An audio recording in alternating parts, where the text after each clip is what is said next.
對於低溫期間喺山頂醫院錄得37名長者死亡，疾控中心表示會對事件作出檢討，亦同時提醒踏入老齡社會，安老護理服務質素亦有需要提高，從預防着手做好長者嘅日常照護工作。李麗常報道。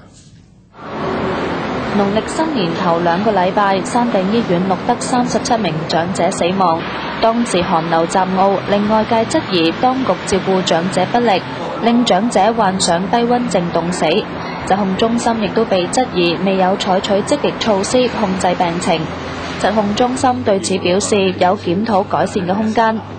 中心主任湯家耀話，本澳以往並冇同低溫症相關嘅統計數據，而據悉今次事件因低溫症死亡嘅長者只係有2位，其餘長者都係因為其他疾病嘅併發症引致死亡。疾控中心今後亦都會繼續保持警覺，做好同其他醫療機構嘅溝通同疾病調研嘅工作。以往就冇建立呢種咁嘅報告同埋統計系統嚇，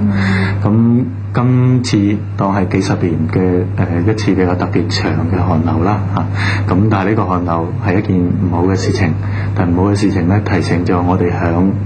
監測同埋報告系統上面有呢個唔完善嘅地方嚇，咁所以我哋就應該由而家開始去考慮做翻好呢個工作啦。